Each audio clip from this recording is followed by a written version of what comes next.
CPU scheduling algorithm അല്ലെങ്കിൽ process scheduling algorithm. എന്തായാലും ഇതിന്നൊരു question ചോദിക്കാൻ വളരെ ചാൻസ് ഉള്ളതാണ്.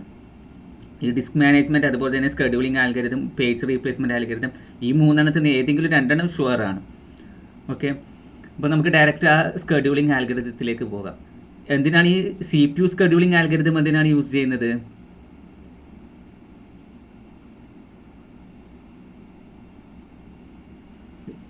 ഏതിനെ സ്കെഡ്യൂൾ ചെയ്യാൻ വേണ്ടിയിട്ടാണ് യൂസ് ചെയ്യുന്നത് CPU സ്കെഡ്യൂളിംഗ് ആൽഗരിതം? പ്രോസസ്സിനല്ലേ?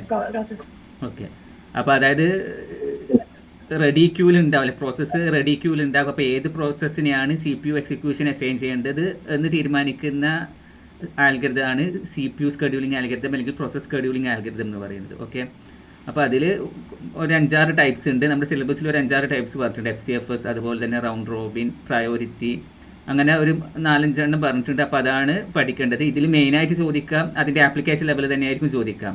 ഒരു പ്രോബ്ലം ടൈപ്പ് ആയിരിക്കും മിക്കവാറും ചോദിക്കുകയും ചെയ്യാം. അപ്പോൾ നമുക്ക് ഡയറക്റ്റ് ആൽഗരിതത്തിലേക്ക് പോകാം.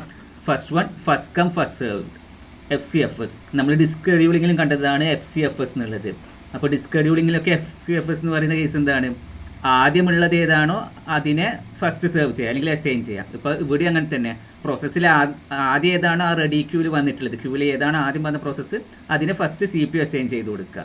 അപ്പോൾ അതാണ് FCFS എന്ന് പറയുന്നത്. ഡയറക്റ്റ് ചെയ്യുന്ന കാര്യമാണ്. അപ്പോൾ ഇവിടെ നമുക്ക് ഒരു എക്സാമ്പിൾ പറയുകയാണെങ്കിൽ 3 പ്രോസസ്സ് ഉണ്ട് എന്ന് വിചാരിച്ചു. അപ്പോൾ 3 പ്രോസസ്സ് ഉണ്ട്, 3 പ്രോസസ്സിന് ഒരു ബേഴ്സ് ടൈം തന്നിട്ടുണ്ട്. അപ്പോൾ നമുക്ക് എപ്പോഴും ഈ പ്രോസസ് സ്കെഡ്യൂളിംഗ് ആൽഗരിതത്തിൽ ഇതുപോലെയായിരിക്കും ക്വസ്റ്റ്യൻ നൽകുക. പ്രോസസ്സ് തന്നിട്ടുണ്ടാവും, ബേഴ്സ് ടൈം തന്നിട്ടുണ്ടാവും, ചിലപ്പോൾ അതിൻ്റെ ടൈം ഓഫ് അറൈവൽ എന്ന് പറഞ്ഞിട്ട് ഒരു കോളം കൂടി നൽകിയിട്ടുണ്ടാവും. എന്നിട്ടായിരിക്കും നമ്മളോട് ചോദ്യം ചോദിക്കുക. അപ്പോൾ ഇവിടെ 3 പ്രോസസ്സും അതിൻ്റെ ബേഴ്സ് ടൈമാണുള്ളത്. എന്താണ് ബേഴ്സ് ടൈം? നമ്മൾ കഴിഞ്ഞ ക്ലാസ് പഠിച്ചതാണ്. എന്താണ് ബേഴ്സ് ടൈം എന്ന് പറയുന്നത്?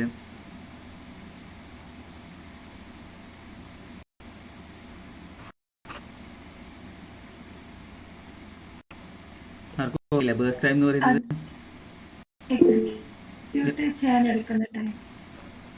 അതായത് ഒരു പ്രോസസ് ഒരു പ്രോസസ്സ് CPU എക്സിക്യൂട്ട് ചെയ്യാൻ എത്ര ടൈം എടുക്കുന്നത് അതിനെയാണ് ബേഴ്സ് ടൈം എന്നുള്ള കേസ് പറയുന്നത്, അല്ലേ? അപ്പോൾ ഇവിടെ നമുക്ക് 3 പ്രോസസ്സും അതിൻ്റെ കറസ്പോണ്ടിങ് ബേഴ്സ് ടൈമും നൽകിയിട്ടുണ്ട്. അപ്പോൾ നമ്മളോടിപ്പോൾ ക്വസ്റ്റനിൽ ഏത് ഓർഡറിലാണോ ആ പ്രോസസ്സ് വന്നിട്ടുള്ളത് ആ ഓർഡറിൽ തന്നെ അതിനെ സെർവ് ചെയ്യുക. അതാണ് FCFS എന്ന് പറയുന്നത്. ഇപ്പോൾ നമുക്ക് ഇവിടെയുള്ള 3 പ്രോസസ്സ് ഫസ്റ്റ് വന്ന ഓർഡർ എന്ന് പറയുന്നത് ആദ്യം P1 വന്ന്, പിന്നെ P2 വന്ന്, പിന്നീട് P3 ആണ് വന്നിട്ടുള്ളതെങ്കിൽ ആദ്യം വന്ന പ്രോസസ്സിന് ആദ്യം CPUക്ക് അസൈൻ ചെയ്യാം, പിന്നീട് നെക്സ്റ്റ് വന്ന പ്രോസസ്സ് അതായത് P2ന് അസൈൻ ചെയ്യാം, പിന്നീട് P3 അസൈൻ ചെയ്യാം. അപ്പോൾ P1ൻ്റെ ബേഴ്സ് ടൈം 24 എന്ന് പറഞ്ഞിട്ടുണ്ട്. സോ ആദ്യത്തെ 24 സെക്കൻഡ് P1 ആണ് ഉണ്ടാകുക. ഇനി 24-ന് ശേഷം പിന്നെ അടുത്തത് വരേണ്ടത് P2 ആണ്.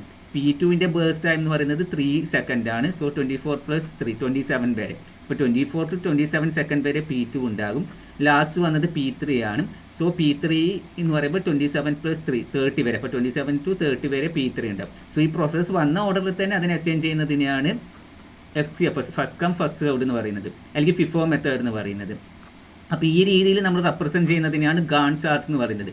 ഇത് നമ്മൾ സോഫ്റ്റ്വെയർ എഞ്ചിനീയറിംഗിലെല്ലാം യൂസ് ചെയ്യുന്നതാണ്.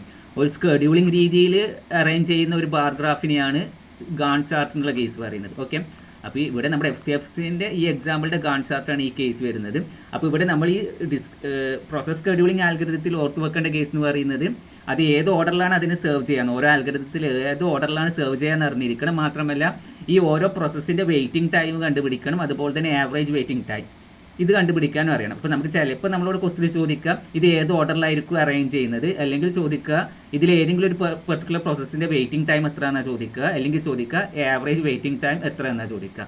അപ്പോൾ ഇവിടെ ഈ ഓരോ പ്രോസസ്സിന് എടുക്കുമ്പോഴും വെയിറ്റിംഗ് ടൈം എന്ന് പറയുമ്പോൾ ഫസ്റ്റത്തെ പ്രോസസ്സ് P1 എന്ന് പറയുമ്പോൾ 0 സെക്കൻഡ്, അതായത് സ്റ്റാർട്ടിങ് മുതൽ തന്നെ അതിന് CPU അസൈൻ ചെയ്യുന്നുണ്ട്. സോ അതിന് വെയിറ്റിംഗ് ടൈം എന്ന് പറയുന്നത് 0 ആണ്. അപ്പോൾ P1ൻ്റെ വെയിറ്റിംഗ് ടൈം 0 ആണ്. ഇനി P2ൻ്റെ വെയിറ്റിംഗ് ടൈം എന്ന് പറയുന്നത് P1ൻ്റെ കംപ്ലീറ്റ് എക്സിക്യൂഷൻ കഴിഞ്ഞാൽ മാത്രമാണ് P2ലേക്ക് പോകുന്നത്. അതായത് 24th സെക്കൻഡിലാണ് P2ന് CPU അസൈൻ ചെയ്യുന്നത്.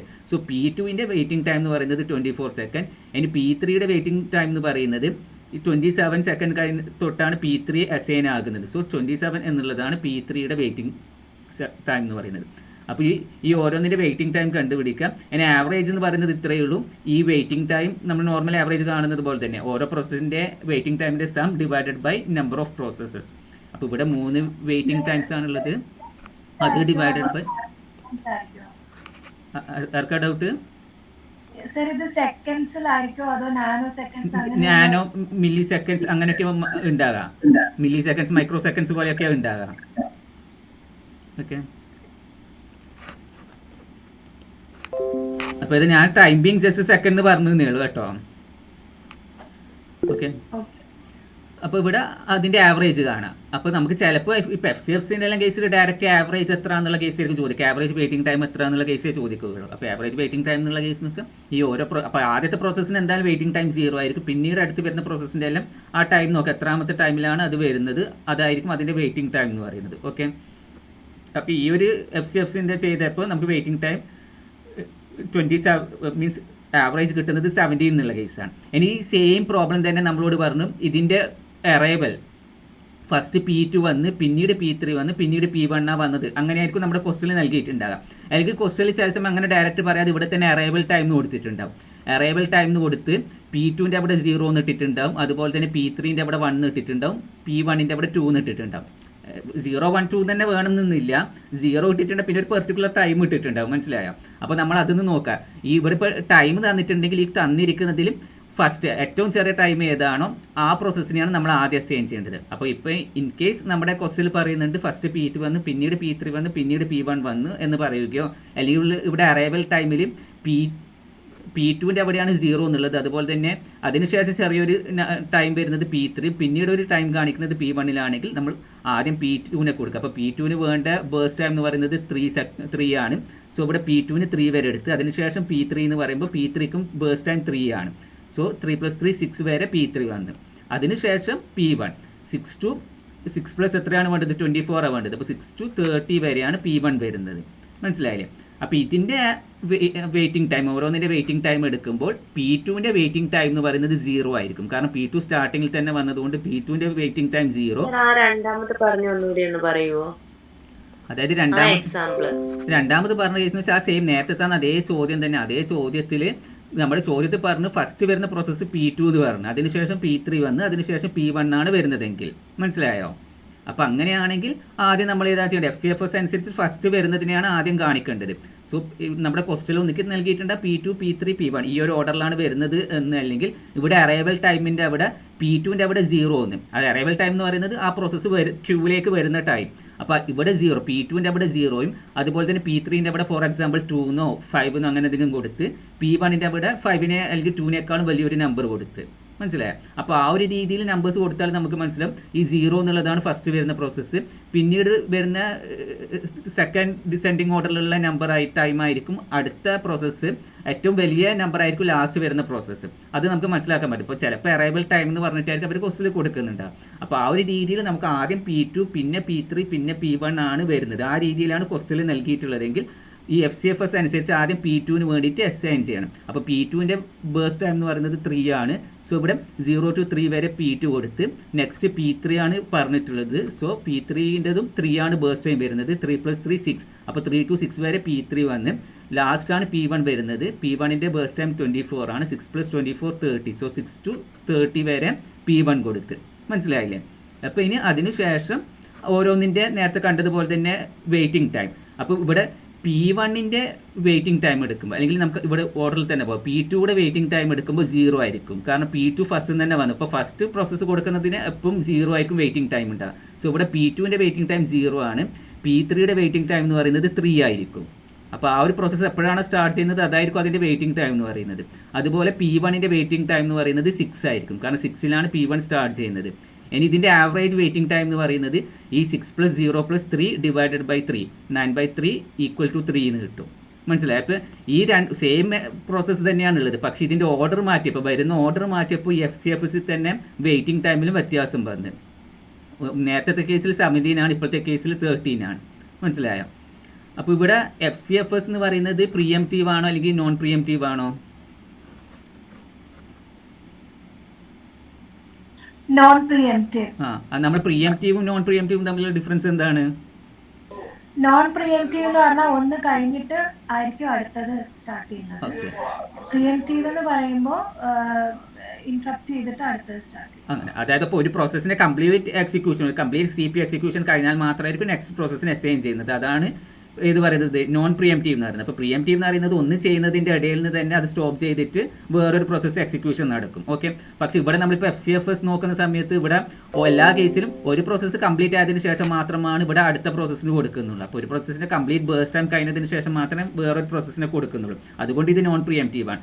സോ നമ്മൾ ഈ ഓരോ ആൽഗരിതം പഠിക്കുമ്പോൾ അത് നമ്മൾ മനസ്സിലാക്കി വെക്കണം, അത് പ്രിയംറ്റീവ് ആണോ നോൺ പ്രിയംറ്റീവ് ആണോ എന്ന് മനസ്സിലാക്കി വെക്കണം. ചില സമയം നമുക്ക് സ്റ്റേറ്റ്മെന്റ്സ് ആയിട്ട് അങ്ങനെയായിരിക്കും നൽകുന്നുണ്ട്, this algorithm is known pre-emptive, this algorithm is pre-emptive, അങ്ങനെ 2-3 സ്റ്റേറ്റ്മെന്റ്സ് നൽകിയിട്ട് ഇതിൽ ഏതാണ് ട്രൂ സ്റ്റേറ്റ്മെന്റ് ഏത് അല്ലെങ്കിൽ ഫോൾസ് സ്റ്റേറ്റ്മെന്റ് ഏത് എന്ന രീതിയിൽ നമ്മളോട് ചോദിക്കാം. ഓക്കെ, അപ്പോൾ ഇവിടെ FCFS നമുക്ക് നോൺ പ്രിയംറ്റീവ് ആണെന്ന് മനസ്സിലായി. ഇനി ഇതിൽ ജസ്റ്റ് FCFSന്റെ ഒരു ഡ്രോബാക്ക് അല്ലെങ്കിൽ ഒരു എന്താ പറയേണ്ടത് ഡിസഡ്വാൻറ്റേജ് എന്ന് പറയുന്നതാണ് കൺവോയ് എഫക്റ്റ് എന്ന് പറയുന്നത്. ഇപ്പോൾ കൺവോയ് എഫക്റ്റ് എന്ന് പറയുന്നത് all the process wait for the one big process to get off the CPU.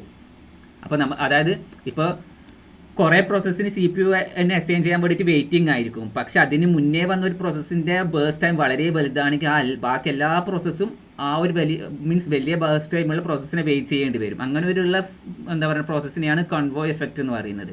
അപ്പോൾ ഇപ്പോൾ നമ്മൾ ഇവിടെ ചെയ്ത കേസിൽ തന്നെ ഇപ്പോൾ ഫസ്റ്റത്തെ ഇവിടെ പറഞ്ഞ കേസിൽ P1-ന് 24 ആണ് വേണ്ടി വരുന്നത്. ബേസ്റ്റ് ടൈം P4 വളരെ കൂടുതലാണ്. സോ ആ 24 കഴിയുന്നത് വരെ P2 P3 ഒക്കെ വെയിറ്റ് ചെയ്യേണ്ടി വരുന്നുണ്ട്. അപ്പോൾ ഒരു പ്രോസസ്സിൻ്റെ ബേസ്റ്റ് ടൈം വളരെ കൂടുതലായിട്ട് ബാക്കി പ്രോസസ്സ് വെയിറ്റ് ചെയ്യുന്ന ആ ഒരു സിസ്റ്റം അല്ലെങ്കിൽ ആ ഒരു സ്റ്റേറ്റിനെ പറയുന്നതാണ് കൺവോയ് എഫക്റ്റ് എന്നുള്ള കേസ്. ഓക്കെ, അപ്പോൾ ഇതിൽ FCFSൽ ഇത്രയും കാര്യങ്ങൾ മാത്രമാണ് ഓർത്തിരിക്കേണ്ടത്.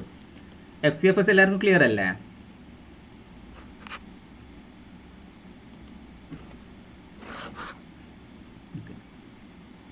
അഞ്ച് ചോദിച്ചത് കോമൺലി മില്ലി സെക്കൻഡ്സ് ആണ്.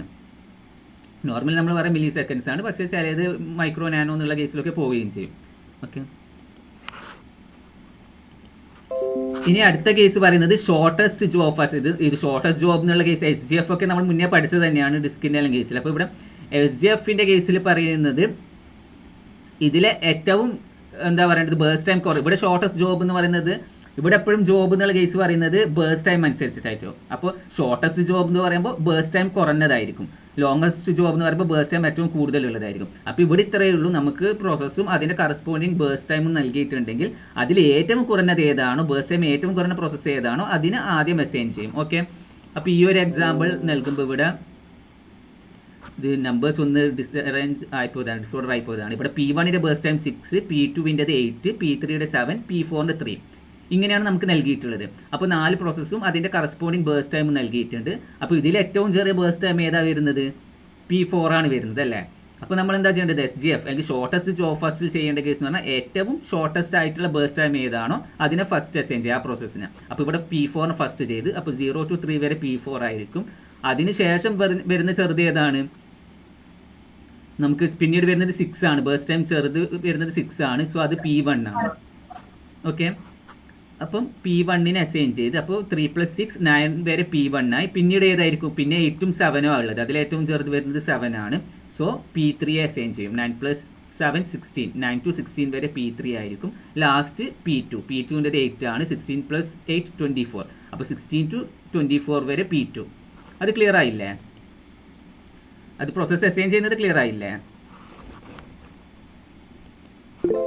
ഓക്കെ, അപ്പോൾ ഇവിടെ വെയിറ്റിംഗ് ടൈം എപ്പോഴും നമ്മൾ നോർമലി ചെയ്യുന്ന പോലെ തന്നെയാണ് നോക്കേണ്ടത്. അപ്പോൾ ഇവിടെ P4-ൻ്റെ കേസിൽ വെയിറ്റിംഗ് ടൈം എന്ന് പറയുന്നത് 0 ആയിരിക്കും അല്ലേ?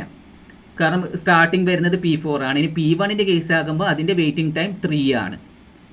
3 മില്ലി സെക്കൻഡ് അല്ലെങ്കിൽ മൈക്രോ സെക്കൻഡ് അവിടെയാണ് P1 സ്റ്റാർട്ട് ചെയ്യുന്നത്. സോ ഇവിടെ P1-ൻ്റെ വെയിറ്റിംഗ് ടൈം എന്ന് പറയുന്നത് 3 ആണ്. P3-യുടെ വെയിറ്റിംഗ് ടൈം എന്ന് പറയുന്നത് 9 ആണ്. P2-ൻ്റെ വെയിറ്റിംഗ് ടൈം എന്ന് പറയുന്നത് 16 ആണ്. അപ്പോൾ ഓരോന്നിൻ്റെ വെയിറ്റിംഗ് ടൈം കണ്ട് അതിനുശേഷം നമ്മൾ എന്താ ചെയ്യേണ്ടത്? അതിൻ്റെ ആവറേജ് വെയിറ്റിംഗ് ടൈം. ഇപ്പോൾ ആവറേജ് വെയിറ്റിംഗ് ടൈം എന്ന് പറയുമ്പോൾ ഇതെല്ലാം ആഡ് ചെയ്ത് by 4 ചെയ്ത് നമുക്ക് 7 എന്നുള്ള കേസ് കിട്ടും. ഓക്കെ, അപ്പോൾ ഇവിടെ ചില സമയം നമുക്ക് ഇങ്ങനെ പോലുള്ള ചോദ്യം തന്നിട്ട്, അതായത് പ്രോസസ്സും ബേസ്റ്റ് ടൈമും തന്നിട്ട് നമ്മളോട് ചോദിക്കുക, പലപ്പോഴും എക്സാമിൽ ചോദിക്കുന്ന കേസാണ്, ഇതിൽ P3-യുടെ വെയിറ്റിംഗ് ടൈം എത്ര? അങ്ങനെ ഡയറക്റ്റ് ചോദിക്കുക ചെയ്യാം. അപ്പോൾ അങ്ങനെ ഡയറക്റ്റ് ചോദിക്കുമ്പോൾ നമ്മളിത് ആദ്യം ഈ ഒരു മെത്തേഡ് കറക്റ്റ് അറിഞ്ഞാൽ മാത്രം നമുക്ക് ചെയ്യാൻ പറ്റില്ല. ആദ്യം 3 പിന്നീട് വരുന്നത് P4-ന് 3 വരണം, പിന്നീട് വരുന്നത് P1 ആണ്, P1-ന് 6 അപ്പോൾ 9 ആയി. പിന്നീട് വരുന്നതാണ് ഏത്? P3 എന്ന് പറയുന്നത്. അപ്പോൾ ഇവിടെ 9th സെക്കൻഡ് തൊട്ടിട്ടാണ് P3 വരുന്നത്. മനസ്സിലായോ? അപ്പോൾ അതായിരിക്കും എന്ത് കൊടുക്കേണ്ടത്? അതിൻ്റെ വെയിറ്റിംഗ് ടൈം എന്നുള്ള കേസ്. അപ്പോൾ ഒന്നിക്ക് നമുക്ക് പെട്ടെന്ന് ഇതാണ്ട് ഇങ്ങനെ വരച്ചിട്ട് തന്നെ ചെയ്താൽ മതി. അപ്പോൾ ചിലപ്പോൾ നമ്മളോട് ചോദിക്കുക ആവറേജ് വെയിറ്റിംഗ് ടൈം എത്ര എന്നാണ് ചോദിക്കുക, അല്ലെങ്കിൽ ഏതെങ്കിലും ഒരു പ്രോസസ്സിൻ്റെ വെയിറ്റിംഗ് ടൈം എത്ര, ആ രീതിയിലാണ് പൊതുവേ ചോദിക്കുക. ഓക്കെ, അപ്പോൾ ഇത് പ്രീ എംപ്റ്റീവ് ആണോ അല്ലെങ്കിൽ നോൺ പ്രീ എംപ്റ്റീവ് ആണോ? Non preemptive. Okay, non preemptive ആണ്. കാരണം ഇതിലും ഒരു പ്രോസസ്സിൻ്റെ കംപ്ലീറ്റ് ബേസ്റ്റ് ടൈം കഴിഞ്ഞാൽ മാത്രമാണ് അടുത്ത പ്രോസസ്സിനെ ചെയ്യുന്നത്. ഓക്കെ,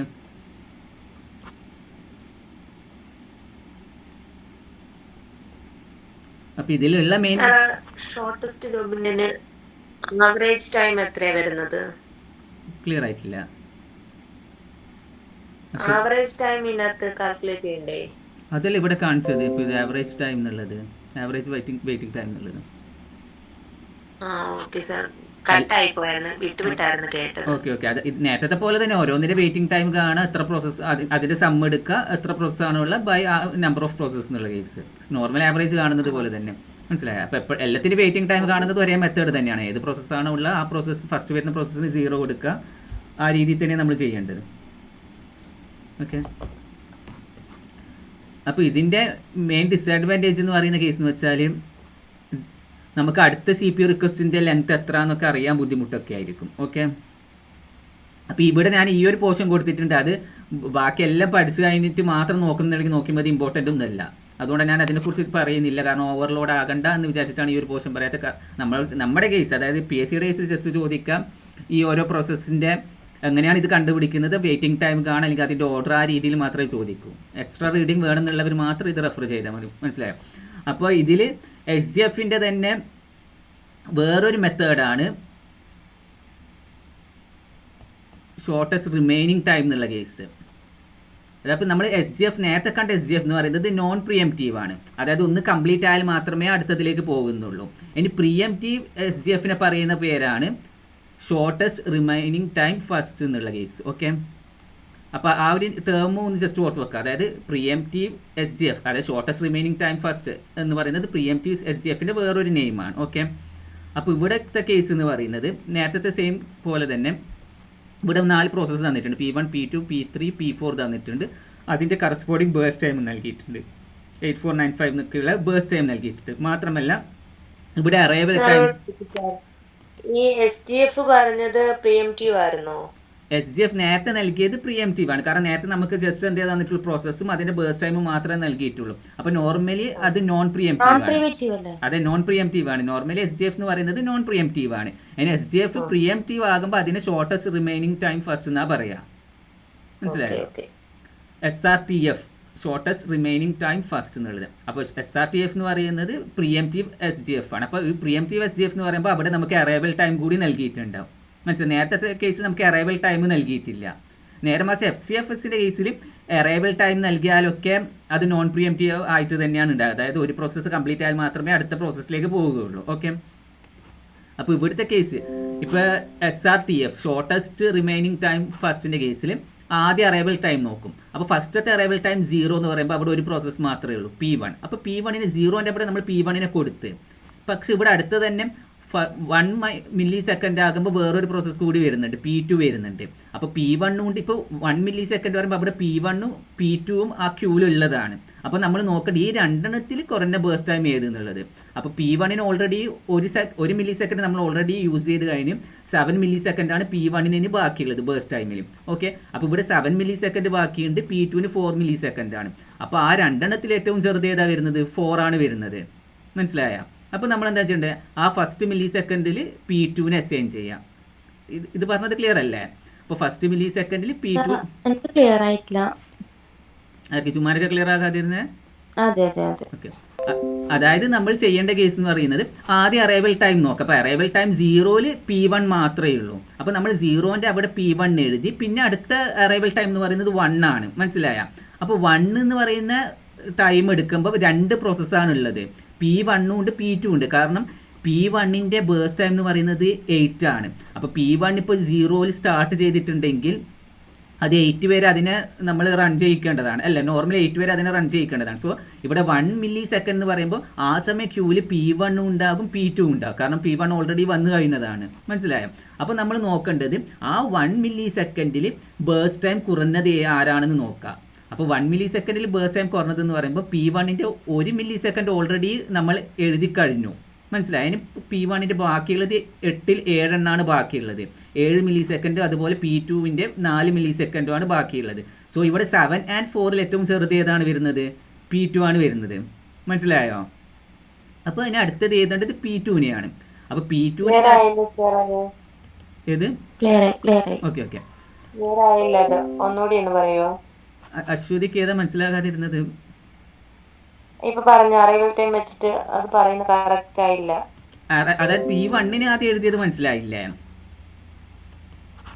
P1ന്റെ അറൈവൽ ടൈം അതിന്റെ ബെസ്റ്റ് ടൈം 8 അല്ലേ? അപ്പൊ പിന്നെ 1 വെച്ചിട്ട് എന്താണ് വന്നത്? അല്ല, അതാണ് ഈ ആൽഗരിതത്തിന്റെ പേരാണ് ഷോർട്ടസ്റ്റ് റിമൈനിങ് ടൈം ഫസ്റ്റ് എന്നാണ്. അതായത് ഓരോ ടൈമിലും എത്ര പ്രോസസ്സ് ഉണ്ടോ ആ പ്രോസസ്സിൽ ഏറ്റവും കുറഞ്ഞ ടൈം ഏതാണ് അതിനെയാണ് റൺ ചെയ്യിക്കാൻ. മനസ്സിലായോ? അപ്പൊ ഇവിടെ 0ൽ P1നെ വെച്ച് അപ്പൊ ഇവിടെ P1 അതെ അതെ. അപ്പോൾ ഇവിടെന്ന് വെച്ചാൽ നമ്മൾ ആ പ്രോസസ്സിനെ കംപ്ലീറ്റ് റൺ ചെയ്യിക്കേണ്ട ആവശ്യമില്ല. ആ പ്രോസസ്സ് കംപ്ലീറ്റ് റൺ ചെയ്യുന്നതിന് മുന്നേ ഓരോ സെക്കൻഡിൽ അല്ലെങ്കിൽ ഓരോ ടൈമിലും ഒന്നിലധികം പ്രോസസ്സ് ഉണ്ടെങ്കിൽ അതിലേറ്റവും കുറഞ്ഞ ബേസ്റ്റ് ടൈം മാർക്കാണ് ഉള്ളത്, അതിനെയാണ് റൺ ചെയ്യേണ്ടത്. അപ്പോൾ ഇവിടെ 0 എന്ന് പറയുന്ന മില്ലി സെക്കൻഡിൽ ഒരു പ്രോസസ്സ് ഉണ്ടായതുകൊണ്ട് അവിടെ P1നെ എഴുതി. പക്ഷേ P1ന് ഇപ്പോൾ 0ലാണ് എഴുതിയതെങ്കിൽ 8 മില്ലി സെക്കൻഡ് വരെ P1 തന്നെയാണ് വേണ്ടത്. പക്ഷേ 8 മില്ലി സെക്കൻഡ് വരെ നമുക്ക് കംപ്ലീറ്റ് P1നെ കൊടുക്കാൻ പറ്റില്ല. നോൺ പ്രിയംറ്റീവ് പ്രിയംറ്റീവ് എന്ന് പറയുമ്പോൾ ഒരു പ്രോസസ്സ് കംപ്ലീറ്റ് ആകുന്നതിന് മുന്നേ തന്നെ ഇൻ ബിറ്റ്വീൻ വേറെ പ്രോസസ്സിനെയും കൂടി കൊടുക്കും. മനസ്സിലായോ? അപ്പോൾ ഇവിടെ ചെയ്യുന്ന കേസ് എന്ന് വെച്ചാൽ 1 മില്ലി സെക്കൻഡ് എന്ന് പറയുമ്പോൾ പുതിയൊരു പ്രോസസ്സ് കൂടി ഇവിടെ വന്നിട്ടുണ്ട്. P2 എന്ന് പറയുന്ന പ്രോസസ്സ് കൂടി എത്തിയിട്ടുണ്ട്. അപ്പോൾ 1 മില്ലി സെക്കൻഡിൽ 2 പ്രോസസ്സ് ഉണ്ട്, P1 ഉണ്ട് P2 ഉണ്ട്. അപ്പോൾ നമ്മൾ നോക്കേണ്ടത് അതിൽ ഏറ്റവും ചെറിയ ബേസ്റ്റ് ടൈം ആരെന്ന് നോക്കാം. അപ്പോൾ അതിലേറ്റവും ചെറിയ വരുന്ന ബേസ്റ്റ് ടൈം എന്ന് പറയുന്നത് 4 ആണ്. അതായത് P2 ആണ് വരുന്നത്. അതുകൊണ്ടാണ് ഇവിടെ P2നെ കൊടുക്കുന്നത്. മനസ്സിലായോ? അപ്പോൾ ഇവിടെ P2നെ കൊടുക്കുമ്പോഴും ഇനി അടുത്ത് വരുന്നത് 2 മില്ലി സെക്കൻഡിലും 3 മില്ലി സെക്കൻഡിലൊക്കെ വേറെ പ്രോസസ്സ് വരുന്നുണ്ട്. അപ്പോൾ 2 മില്ലി സെക്കൻഡിൽ വരുന്ന പ്രോസസ്സിൻ്റെ ബേസ്റ്റ് ടൈം 9 ആണ്. 3 മില്ലി സെക്കൻഡിൽ വരുന്ന പ്രോസസ്സിൻ്റെ ബേസ്റ്റ് ടൈം എന്ന് പറയുന്നത് 5 ആണ്. സോ നമുക്കിവിടെ P2 എന്നുള്ള പ്രോസസ്സിനെ കംപ്ലീറ്റ് ആയിട്ട് റൺ ചെയ്യാൻ പറ്റും. കാരണം P2ൻ്റെ ബേസ്റ്റ് ടൈം 4 ആണ്. അതിനുശേഷം അടുത്ത് വരുന്ന 2 പ്രോസസ്സിൻ്റെയും ബേസ്റ്റ് ടൈം ആ 4നേക്കാളും വലുതാണ്. സോ ഇവിടെ നമ്മൾ പിന്നെയും P2നെ ഇൻ ബിറ്റ്വീൻ വേറൊന്ന് കൊണ്ടുവരേണ്ട ചിന്തിക്കേണ്ട ആവശ്യമില്ല. P2ന് കംപ്ലീറ്റ് ആയിട്ട് 4 മില്ലി സെക്കൻഡ് തന്നെ നമുക്ക് അലോട്ട് ചെയ്യാൻ പറ്റും. അതുകൊണ്ടാണ് 1 + 4 5, അതായത് P2 5. P2 ഇപ്പോൾ കംപ്ലീറ്റ് ആയിട്ട് റൺ ചെയ്ത് കഴിഞ്ഞ്. അശ്വതിക്ക് ക്ലിയർ ആയോ അത്? ഓക്കെ. അപ്പോൾ ഇനി ഇവിടെ 5 മില്ലി സെക്കൻഡ് എത്തുമ്പോൾ P2ൻ്റെത് കംപ്ലീറ്റ് ആയി. അപ്പോൾ ഇപ്പോൾ ഈ 5 മില്ലി സെക്കൻഡ് ആകുമ്പോൾ 3 പ്രോസസ്സ് ബാക്കിയുണ്ട്. P1 ഉണ്ട്. P1ൻ്റെ 1 ഓൾറെഡി റൺ ചെയ്തതുകൊണ്ട് P1ൻ്റെ 7 റിമൈനിങ് ആണ്. P3 9 ആണ്. P4ൻ്റെത് 5 ആണ്. സോ ഈ കൂട്ടത്തിൽ ഇപ്പോൾ ഏറ്റവും ചെറുത് എന്ന് പറയുന്നത് P4 ആണ്. സോ നമ്മൾ ചെയ്യേണ്ട കേസ് എന്ന് വെച്ചാൽ ആ P4ൻ്റെ 5 കംപ്ലീറ്റ് ആയിട്ട് കൊടുക്കുക. അപ്പോൾ ഇവിടെ 5 + 5 അതായത് 10, 5 to 10 വരെ P4 കൊടുത്ത് ഇനി അടുത്ത 2 റിമൈനിങ് 2 ഉള്ളത് P1ഉം P3 ആണ്. P1ൻ്റെ റിമൈനിങ് ബേസ്റ്റ് ടൈം 7 ആണ്.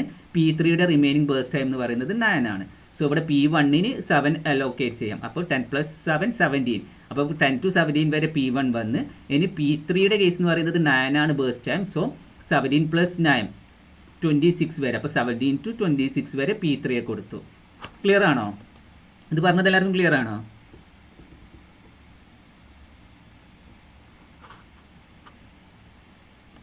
അമൃത് എന്താ ചോദിച്ചത്? P3ൻ്റെ അറൈവൽ ടൈം നോക്കുന്നില്ല എന്നാണ്. P3 അത് നോക്കിയിട്ടുണ്ടല്ലോ. അതാണ് ഞാൻ പറഞ്ഞത്. ഇവിടെ ഞാൻ നേരത്തെ പറഞ്ഞു P2നെ നമ്മൾ എടുത്ത് P2നെ 1 മില്ലി സെക്കൻഡിലാണ് P2ഉം P1ഉം കമ്പയർ ചെയ്യുമ്പോൾ P2 ആണ് ചെറിയ ബേസ്റ്റ് ടൈം എന്ന് പറഞ്ഞാൽ P2നെ കൊടുത്ത്. പക്ഷേ നമ്മൾ കംപ്ലീറ്റ് 4 കൊടുക്കാൻ പാടില്ല. കാരണം അടുത്ത അറൈവൽ ടൈം വരുന്നുണ്ട്. 2ഉം 3ഉം അറൈവൽ ടൈം വരുന്നുണ്ട്. അപ്പോൾ 2 ആകുമ്പോൾ ആ 3 പ്രോസസ്സസ് വന്നല്ലേ. 2 മില്ലി സെക്കൻഡ് ആകുമ്പോൾ P1ഉം P2ഉം P3 ഉണ്ട്. സോ അത് കമ്പയർ ചെയ്യുമ്പോഴും P2 തന്നെയാണ് ചെറുത് വരുന്നത്. മനസ്സിലായ? എൻ്റെ അടുത്ത് മൂന്നാമത്തെ മില്ലി സെക്കൻഡ് ആകുമ്പോൾ ഇവിടെ 4 പ്രോസസ്സ് ഉണ്ട്. ആ 4 പ്രോസസ്സ് എടുത്താലും ഏറ്റവും ചെറുത് വരുന്നത് P2 തന്നെയാണ്. അതുകൊണ്ടാണ് അവിടെ P2ന് കംപ്ലീറ്റ് കൊടുക്കുന്നത്. അപ്പോൾ നമ്മളത് അങ്ങനെ ഓരോ മില്ലി സെക്കൻഡ് നമ്മൾ ഓരോന്നിനെ കമ്പയർ ചെയ്യണം. പിന്നെ ഇവിടെ ഈ 3 മില്ലി സെക്കൻഡ് കഴിഞ്ഞാൽ പിന്നെ നമ്മൾ ബോധർ ചെയ്യേണ്ട ആവശ്യമില്ല. ഈ അറൈവൽ ടൈമിൻ്റെ ഡ്യൂറേഷൻ കഴിഞ്ഞാൽ പിന്നീട് എന്താണ് ആ കൂട്ടത്തിലുള്ള ഓരോ പ്രോസസ്സിൻ്റെത് ഏതാണോ മിനിമം അതനുസരിച്ചിട്ട് ഓരോന്നിന് കംപ്ലീറ്റ് ആയിട്ട് ബേസ്റ്റ് ടൈം അലോക്കേറ്റ് ചെയ്യാം. ഓക്കെ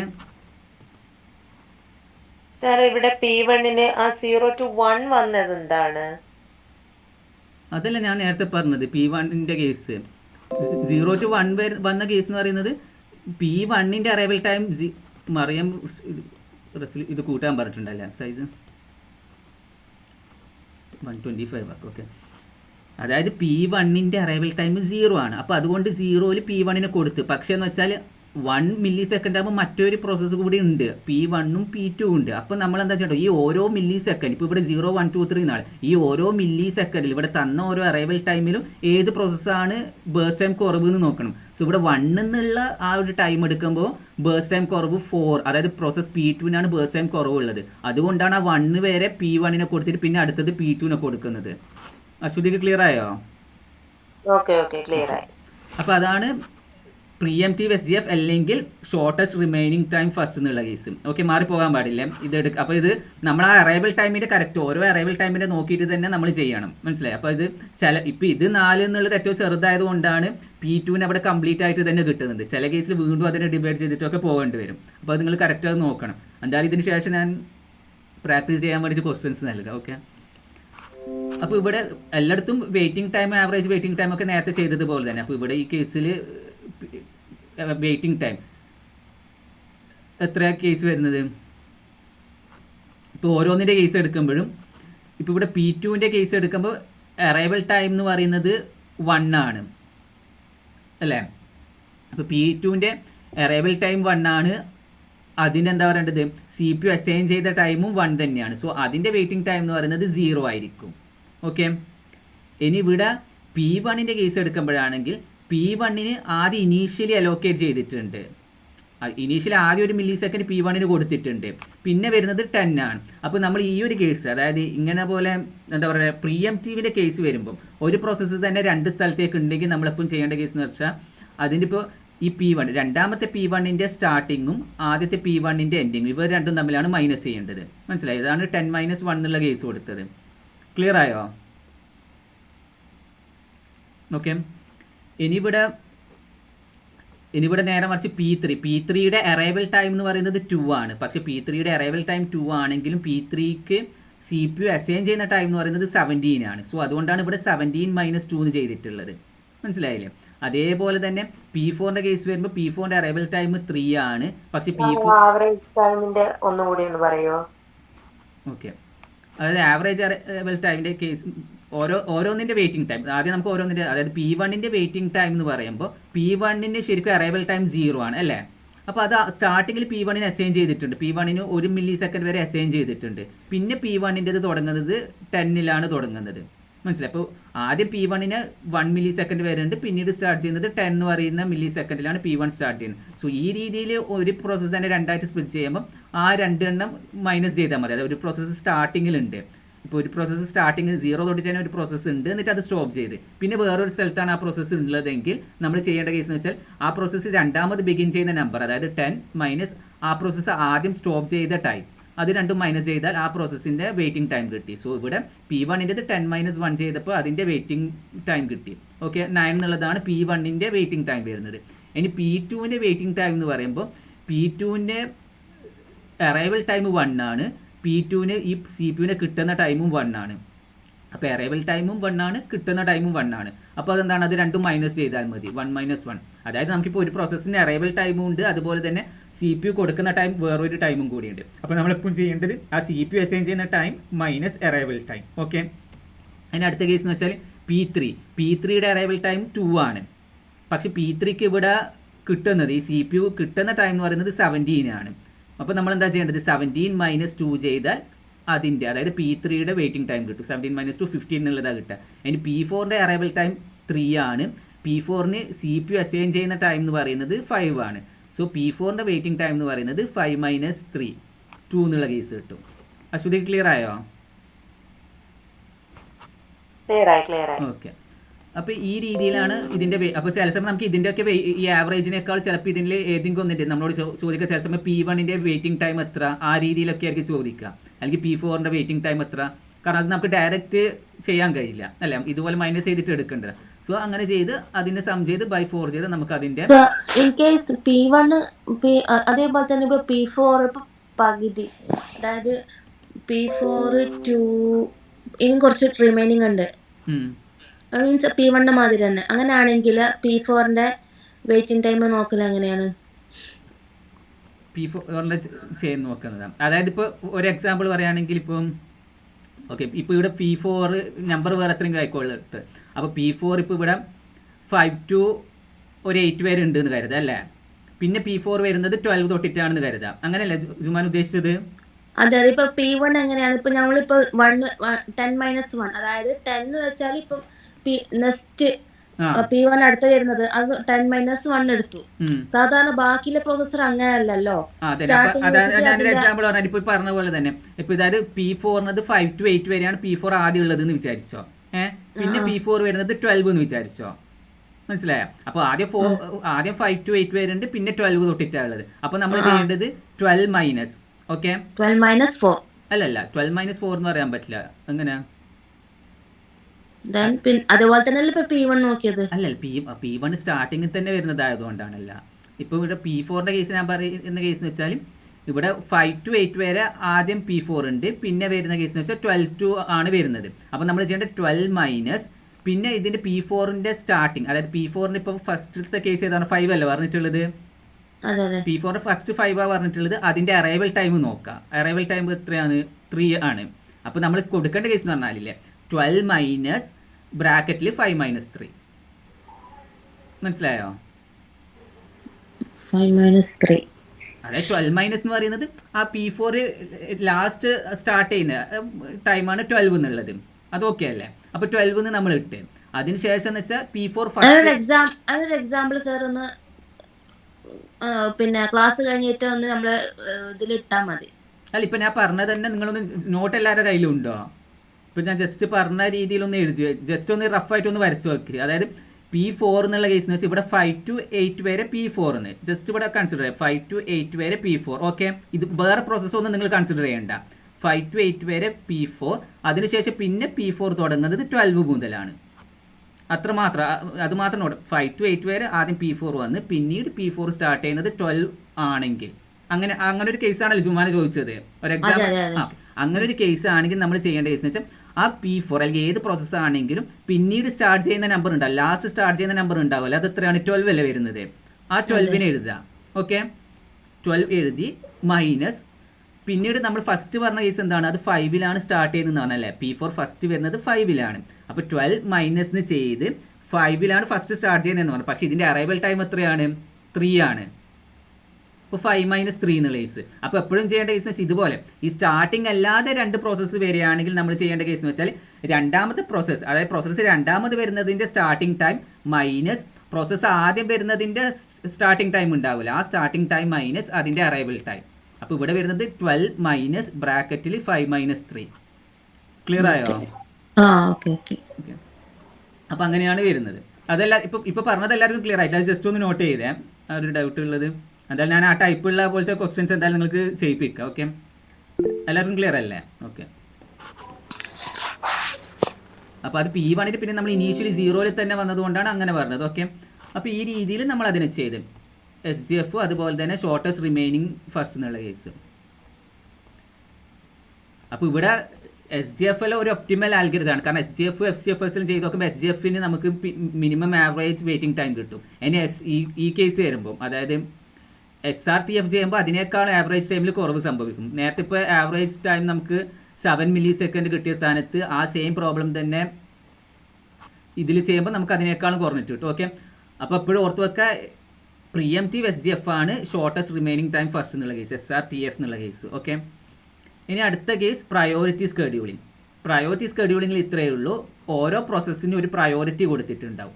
ഈ പ്രയോറിറ്റി കൂട്ടത്തിൽ പ്രയോറിറ്റി ഏതിനാണോ കൂടുതലുള്ളത് അതിനെയാണ് ഫസ്റ്റ് CPU അസൈൻ ചെയ്യാം. അപ്പോൾ ഇവിടെ പ്രയോറിറ്റി കൂടുക എന്ന് പറയുന്നത് ഈ പ്രയോറിറ്റി എന്ന് പറയുന്നത് നമ്പേഴ്സ് ആയിരിക്കും കൊടുത്തിട്ടുണ്ട്. ഏറ്റവും ചെറിയ നമ്പറിനാണ് ഏറ്റവും വലിയ പ്രയോറിറ്റി എന്ന് പറയുന്നത്. സോ ഇവിടെ ഈ ഒരു എക്സാമ്പിൾ നൽകിയതിൽ 5 പ്രോസസ്സ് ഉണ്ട്. 5 പ്രോസസ്സിന് ഏതൊക്കെയോ ബേസ്റ്റ് ടൈംസും ഉണ്ട്. അപ്പോൾ ഈ ഓരോ പ്രോസസ്സിനും ഓരോ പ്രയോറിറ്റി റാങ്കിങ് കൊടുത്തിട്ടുണ്ടാവും. അപ്പോൾ പ്രയോറിറ്റിനെ റാങ്കിങ് എന്നുള്ള രീതിയിൽ കണ്ടാൽ മതി. അപ്പോൾ റാങ്കിങ്ങിൻ്റെ കേസ് എടുക്കുമ്പോൾ ഏറ്റവും ചെറിയ വാല്യൂവിനാണ് നമ്മൾ ഏറ്റവും ബെസ്റ്റ് എന്ന് പറയുന്നത് അല്ലേ. അപ്പോൾ ഇവിടെ 1 എന്നുള്ളതിനാണ് പ്രയോറിറ്റി കൂടുതൽ. ഓക്കെ, അപ്പോൾ ഇവിടെ P2-നാണ് പ്രയോറിറ്റി 1 ഉള്ളത്. സോ ഇവിടെ P2-ന് ഫസ്റ്റ് അസൈൻ ചെയ്യും. ഇതിൽ നിങ്ങളുടെ PDF-ൽ ഇതൊന്ന് ചേഞ്ച് ചെയ്യണേ. കാരണം ഞാൻ PDF അന്ന് തന്നതല്ലേ, അപ്പോൾ അന്ന് PDF നൽകുമ്പോൾ ഇവിടെ നമ്പേഴ്സ് മാറിപ്പോയിട്ടുണ്ട് കേട്ടോ. ഒന്ന് ഈ പേജിൻ്റെ ഇതൊന്ന് ശരിയാക്കണേ കേട്ടോ, 18th പേജിൽ. അപ്പോൾ ഇവിടെ പ്രയോറിറ്റി എന്ന് പറയുന്നത് P2-നാണ് പ്രയോറിറ്റി കൂടുതൽ. അപ്പോൾ പ്രയോറിറ്റി കൂടുതൽ എന്നപ്പം പറയുമ്പോൾ ഇതിൽ ഏറ്റവും ചെറിയ വാല്യൂ ഏതാണ് അതിനാണ് പ്രയോറിറ്റി കൂടുതൽ. സോ അതിന് ഫസ്റ്റ് എക്സിക്യൂട്ട് ചെയ്ത്. സോ P2-ൻ്റെ ബേസ്റ്റ് ടൈം 1 ആണ്. സോ 0 to 1 വരെ P2 വന്ന്. പിന്നീട് പ്രയോറിറ്റി വരുന്നത് 2 ആണ്, അതായത് P5-നാണ്. P5-ൻ്റെ ബേസ്റ്റ് ടൈം 5 ആണ്. സോ 1 + 5 6. അപ്പോൾ 1 to 6 വരെ P5-നെ അസൈൻ ചെയ്ത്. പിന്നീട് പ്രയോറിറ്റി വരുന്നത് 3 ആണ്, അതായത് P1 ആണ്. P1-ൻ്റെ ബേസ്റ്റ് ടൈം 10 ആണ്. സോ 6 + 10 16. അപ്പോൾ 6 to 16 വരെ P1 വന്ന്. പിന്നീട് പ്രയോറിറ്റി വരുന്നത് P3 ആണ്. P3-യുടെ ബേസ്റ്റ് ടൈം 2 ആണ്.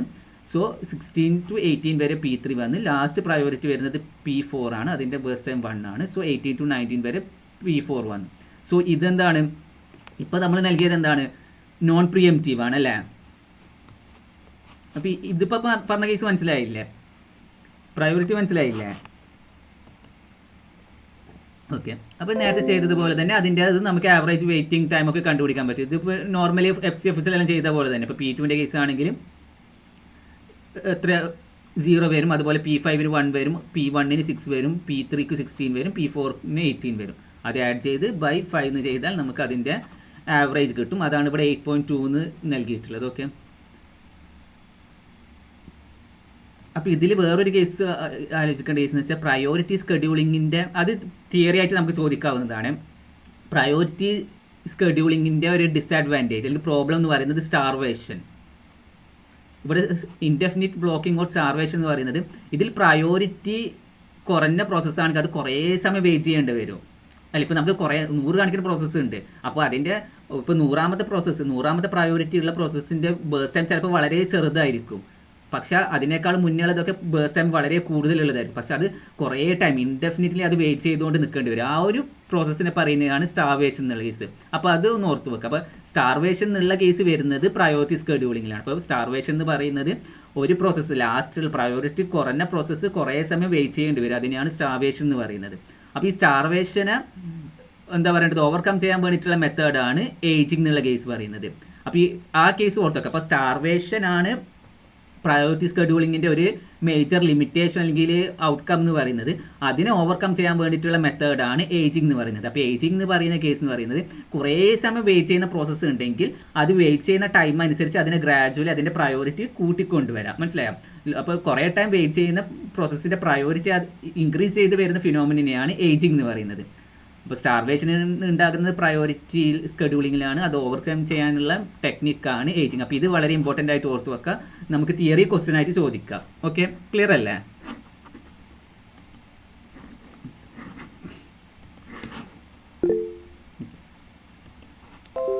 ഇനി അടുത്ത കേസാണ് റൗണ്ട് റോബിൻ സ്കെഡ്യൂളിംഗ്. അപ്പോൾ നമുക്കിവിടെ പ്രയോറിറ്റി എന്ന് പറയുന്നത് ഇപ്പോൾ നമ്മൾ ചെയ്ത കേസ് നോൺ പ്രിയംറ്റീവ് മെത്തേഡ് തന്നെയാണ്. ഇനി റൗണ്ട് റോബിൻ സ്കെഡ്യൂളിംഗ് എന്ന് പറയുമ്പം ഇവിടെ ടൈം ഷെയറിംഗ് ആണ്. അതായത് ഓരോ പ്രോസസ്സിനും ഓരോ ക്വാണ്ടം ഓഫ് ടൈം കൊടുത്തിട്ടുണ്ടാകും. ഇപ്പോൾ ഫോർ എക്സാമ്പിൾ ഇപ്പോൾ എല്ലാ പ്രോസസ്സിനും ഇപ്പോൾ 3 സെക്കൻഡ് എന്നാണെങ്കിൽ ക്വാണ്ടം എങ്കിൽ 3 മില്ലി സെക്കൻഡാണ് ക്വാണ്ടം എങ്കിൽ ആദ്യത്തെ പ്രോസസ്സ് 3 മില്ലി സെക്കൻഡ് ചെയ്ത് അതിനുശേഷം അടുത്ത പ്രോസസ്സ് 3 മില്ലി സെക്കൻഡ് ചെയ്ത് പിന്നീട് അടുത്ത പ്രോസസ്സ് 3 മില്ലി സെക്കൻഡ് ചെയ്ത് ഇങ്ങനെ ടൈം ഷെയർ ചെയ്തിട്ട് പോകുന്ന ഒരു മെത്തേഡാണ് റൗണ്ട് റോബിൻ എന്ന് പറയുന്നത്. അപ്പോൾ ടൈം ഷെയർ റൗണ്ട് റോബിൻ എന്ന് പറയുന്നത് ടൈം ഷെയറിംഗ് ആണ്. അതായത് ഓരോ പ്രോസസ്സും equal amount of time share ചെയ്യും. ഫോർ എക്സാമ്പിൾ ആ ടൈമിനെയാണ് ക്വാണ്ടം എന്ന് പറയുന്നത്. അപ്പോൾ ഒരു റൗണ്ട് റോബിൻ്റെ ക്വാണ്ടം എന്ന് പറയുന്നത് 3 മില്ലി സെക്കൻഡ് ആണെങ്കിൽ ആദ്യത്തെ പ്രോസസ്സ് 3 മില്ലി സെക്കൻഡ് എക്സിക്യൂട്ട് ചെയ്തതിന് ശേഷം നെക്സ്റ്റ് പ്രോസസ്സിന് കൺട്രോൾ ട്രാൻസ്ഫർ ചെയ്യും. നെക്സ്റ്റ് പ്രോസസ്സ് 3 മില്ലി സെക്കൻഡ് ചെയ്തതിന് ശേഷം പിന്നീട് അടുത്ത പ്രോസസ്സിലേക്ക് പോകും. ഈ ഒരു മെത്തേഡിലേക്ക് പോകുന്നതിനെയാണ് റൗണ്ട് റോബിൻ എന്ന് പറയുന്നത്. അപ്പോൾ റൗണ്ട് റോബിൻ്റെ കൂടെ നമ്മൾ ഓർത്ത് വെക്കേണ്ട കീവേഡ് എന്ന് പറയുന്നത് ടൈം ഷെയറിംഗ് ആണ്. ഓക്കെ, അപ്പോൾ നമുക്ക് അതിന് എക്സാമ്പിൾ നോക്കാം. അപ്പോൾ ഇവിടെ ചെയ്യേണ്ട കേസ് എന്ന് പറയുന്നത് റൗണ്ട് റോബിനിൽ ഓരോ പ്രോസസ്സിനും ഓരോ ടൈം എല്ലാ പ്രോസസ്സിനും ഒരു കോമൺ ആയിട്ട് ഒരു ടൈം ലിമിറ്റ് കൊടുത്തു എന്ന് പറയും, അല്ലെങ്കിൽ ഒരു ക്വാണ്ടം കൊടുത്തു എന്ന് പറയും. ആ ക്വാണ്ടം ടൈം പീരീഡ് പിന്നീട് ചെയ്യുന്നത് FCFS മെത്തേഡ് തന്നെയാണ് ചെയ്യുന്നത്, അല്ലെങ്കിൽ FIFO മെത്തേഡ് തന്നെയാണ് ചെയ്യുന്നത്. ഇപ്പോൾ ഒരു എക്സാമ്പിൾ പറയുമ്പോൾ ക്ലിയർ ആകും. ഇപ്പോൾ ഇവിടെ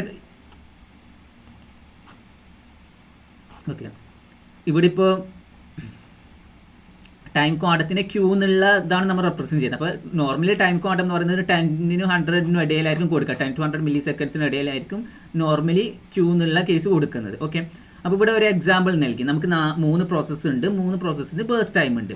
ഇവിടെ ടൈം ക്വാണ്ടം അല്ലെങ്കിൽ ക്യൂ = 4 എന്നാണ് പറഞ്ഞിട്ടുള്ളത്. അപ്പോൾ ഇവിടെ എന്താ ഉദ്ദേശിക്കുന്നത്, ഓരോ പ്രോസസ്സും ആദ്യം 4 മില്ലി സെക്കൻഡ് വീതം ചെയ്യണം. ആ രീതിയിലാണ് പോകേണ്ടത്. സോ ഇവിടെ റൗണ്ട് റോബിൻ മെത്തേഡ് ആകുമ്പം ഓരോ ക്വാണ്ടം നമ്മൾ എത്രയാണെന്ന് നോക്കണം. അതിനുശേഷം നമ്മൾ ചെയ്യേണ്ടത് FCFS മെത്തേഡ് തന്നെയാണ്, അല്ലെങ്കിൽ FIFO മെത്തേഡ് തന്നെയാണ്.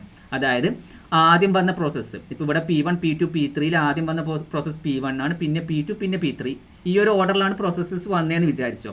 അപ്പോൾ ഇവിടെ ക്വാണ്ടം എന്ന് പറയുന്നത് 4 കൊടുത്തിട്ടുള്ളത്. അപ്പോൾ P1 ആദ്യം 4 മില്ലി സെക്കൻഡ് P1 കൊടുത്തു. ഓക്കെ, ഇനി അടുത്ത 4 സെക്കൻഡ് P2 കൊടുക്കേണ്ടത്. പക്ഷേ P2 ഇവിടെ 3 മില്ലി സെക്കൻഡ് മാത്രമേ ബേസ്റ്റ് ടൈമിന് ആവശ്യമുള്ളൂ. അപ്പോൾ എന്താണ് ആ 4, കാരണം P2 ക്വാണ്ടം ആ 4 മില്ലി സെക്കൻഡിൻ്റെ ഉള്ളിൽ തന്നെ അതിൻ്റെ ബേസ്റ്റ് ടൈം കഴിയുന്നുണ്ട്. സോ ഇവിടെ 4+3 7 ആകുമ്പോഴേക്ക് P2 കംപ്ലീറ്റ് ആയി. മനസ്സിലായോ?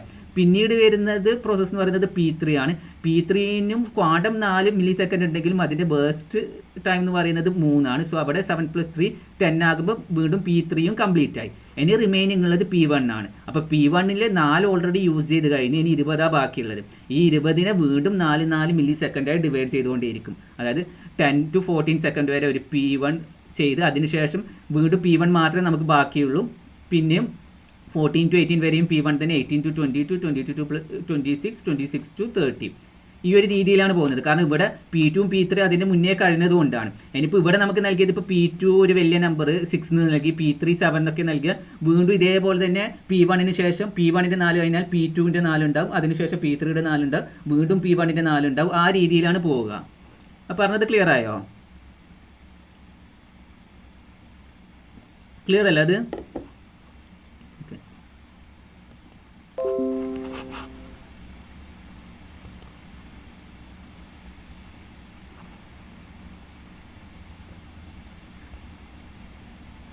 അപ്പോൾ ഇതിൽ ടൈം ക്വാണ്ടം അനുസരിച്ചിട്ട് ചില സമയം എന്താ പറയേണ്ടത്, വെയിറ്റിംഗ് ടൈമിൽ അതുപോലെ തന്നെ ടേൺ അറൗണ്ട് ടൈമിലൊക്കെ ഡിഫറൻസ് വന്നേക്കാം. മനസ്സിലായോ?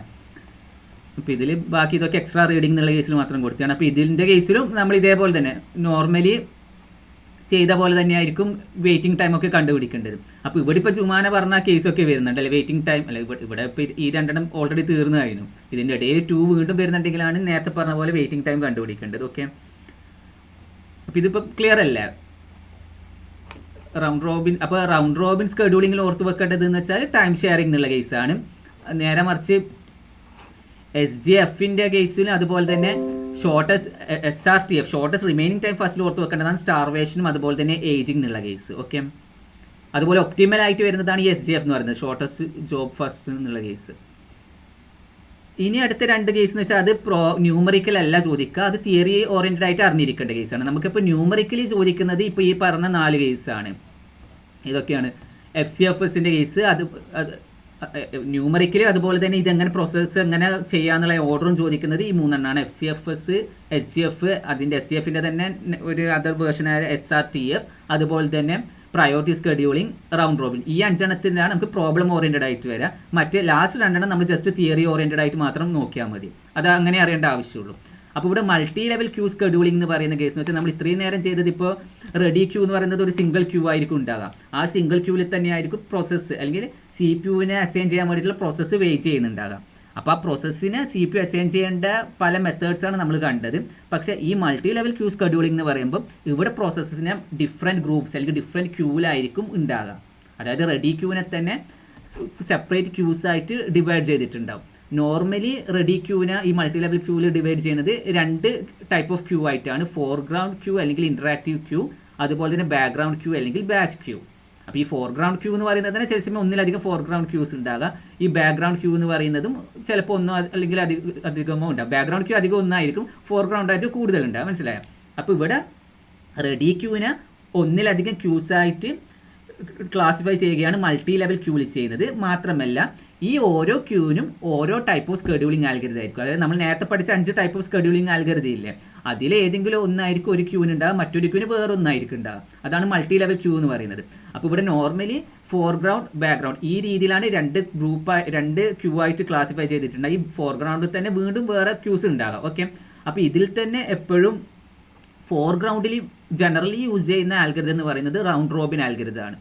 ബാക്ക്ഗ്രൗണ്ട് ക്യൂവിൽ യൂസ് ചെയ്യുന്നത് FCFS ആൽഗരിതമാണ്. സോ ആ കാര്യം കൂടി ഓർത്ത് വെക്കുക. അപ്പോൾ ഇവിടെ ഓർത്ത് വെക്കേണ്ട കേസ് മൾട്ടി ലെവൽ ക്യൂ സ്കെഡ്യൂളിങ്ങിൽ ജോബ് ക്യൂവിനെ പാർട്ടീഷൻ ചെയ്യും. മെയിൻലി 2 ടൈപ്പ് ഓഫ് ക്യൂസ് ആയിട്ടാണ് പാർട്ടീഷൻ ചെയ്യുന്നത്, ഫോർഗ്രൗണ്ട് അല്ലെങ്കിൽ ഇൻറ്ററാക്റ്റീവ് അല്ലെങ്കിൽ ബാക്ക്ഗ്രൗണ്ട് അല്ലെങ്കിൽ ബാച്ച്. അതിൽ ഫോർഗ്രൗണ്ട് അല്ലെങ്കിൽ ഇൻറ്ററാക്റ്റീവിൽ യൂസ് ചെയ്യുന്ന സ്കെഡ്യൂളിംഗ് ആൽഗരിതം എന്ന് പറയുന്നത് റൗണ്ട് റോബിൻ ആൽഗരിതമാണ്. ബാക്ക്ഗ്രൗണ്ട് അല്ലെങ്കിൽ ബാച്ച് ക്യൂവിൽ യൂസ് ചെയ്യുന്നത് FCFS ആൽഗരിതമാണ്. ഓക്കെ, ഇനി ഈ രണ്ടെണ്ണത്തിലും പ്രയോറിറ്റി കൂടിയതെന്ന് വെച്ചാൽ ഫോർഗ്രൗണ്ടാണ്.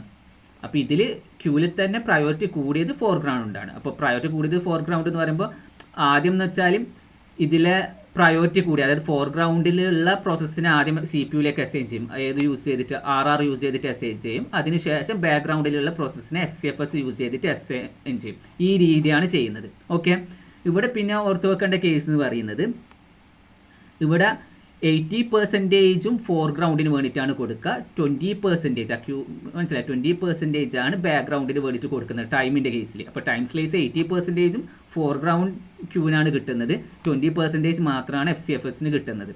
ഓക്കെ, ഇവിടെയും സ്റ്റാർവേഷന് സാധ്യതയുണ്ട്, കാരണം ഫിക്സ്ഡ് പ്രയോറിറ്റി സ്കെഡ്യൂളിംഗ് ആണ്. നേരത്തെ പറഞ്ഞതുപോലെ തന്നെ ആദ്യം ഫോർഗ്രൗണ്ടിലെ പ്രോസസ്സിനെ ചെയ്തതിന് ശേഷം മാത്രമാണ് ബാക്ക്ഗ്രൗണ്ടിലേക്ക് പോകുന്നത്. സോ ആ ബാക്ക്ഗ്രൗണ്ടിലെ പ്രോസസ്സ് കുറേ സമയം വെയിറ്റ് ചെയ്യേണ്ടി വരും. സോ ഇവിടെയും സ്റ്റാർവേഷൻ പോസിബിലിറ്റി ഉണ്ട്. നമ്മൾ നേരത്തെ സ്റ്റാർവേഷൻ്റെ കണ്ടത് ഷോർട്ടസ്റ്റ് റിമൈനിങ് ടൈം ഫസ്റ്റിനാണ് നേരത്തെ ഒരു സ്റ്റാർവേഷൻ്റെ പോസിബിലിറ്റി കണ്ടത്. അപ്പോൾ അതേപോലെ തന്നെ ഇവിടെ മൾട്ടി ലെവൽ ക്യൂ സ്കെഡ്യൂളിങ്ങിലും ആ ഒരു സ്റ്റാർവേഷൻ്റെ പോസിബിലിറ്റി ഉണ്ട്. ക്ലിയർ ആണോ? അപ്പോൾ ഇത് നമുക്ക് ജസ്റ്റ് തിയറി ആയിട്ടേ ചോദിക്കുകയുള്ളൂ. മറിയത്തിന് ഫോർഗ്രൗണ്ടും ബാക്ക്ഗ്രൗണ്ടും എന്താണെന്ന് പറയാം. ഓക്കെ,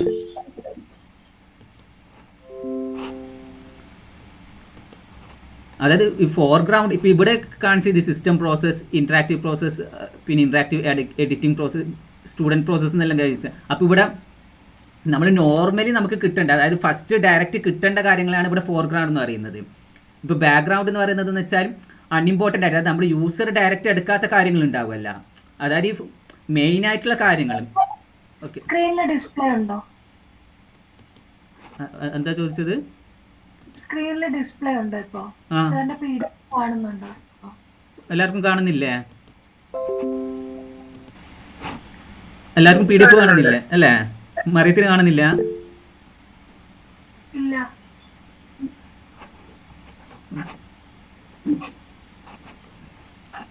വീഡിയോ ഓഫ് ആക്കി പറ്റില്ലല്ലേ? അപ്പോൾ ഇവിടെ ഫോർഗ്രൗണ്ട് അതുപോലെ തന്നെ ബാക്ക്ഗ്രൗണ്ട് എന്നുള്ള കേസ് എന്ന് പറയുന്നത് നമ്മുടെ ആ ഓപ്പറേറ്റിംഗ് സിസ്റ്റത്തിൽ തന്നെ ഡയറക്റ്റ് ഇപ്പോൾ യൂസർ ഇൻട്രാക്റ്റീവ് ആയിട്ടുള്ള കാര്യങ്ങളെയാണ് ഫോർഗ്രൗണ്ട് എന്ന് പറയുന്നത്. അതിനെ സപ്പോർട്ട് ചെയ്യുന്ന ബാക്കി കാര്യങ്ങൾ, മെയിനായിട്ട് വേണ്ടതിനെ സപ്പോർട്ട് ചെയ്യുന്ന ബാക്കി കാര്യങ്ങളെയാണ് ബാക്ക്ഗ്രൗണ്ട് എന്നുള്ള കേസ് പറയുന്നത്. മനസ്സിലായി? അപ്പോൾ ഇവിടെ പ്രോസസ്സിൽ ഫസ്റ്റ് ചെയ്യേണ്ട കാര്യങ്ങളുണ്ടാവും, മെയിലിൽ എന്താണോ ചെയ്യേണ്ടത് ആ കാര്യങ്ങളെ ഫോർഗ്രൗണ്ട് എന്ന് പറയുന്നത്. അപ്പോൾ അതിനെയാണ് ആദ്യത്തെ ക്യൂ, അതായത് ഫോർഗ്രൗണ്ട് ക്യൂവിലേക്ക് കൊടുക്കുന്നത്. അപ്പോൾ അത് ചെയ്തതിന് ശേഷം മാത്രമാണ് അതിന് സപ്പോർട്ടിംഗ് ആയിട്ടുള്ള പ്രോസസ്സിനെ എക്സിക്യൂട്ട് ചെയ്യുന്നത്, ബാക്ക്ഗ്രൗണ്ടിൻ്റെ കേസ്. ഓക്കെ, ക്ലിയർ അല്ലേ?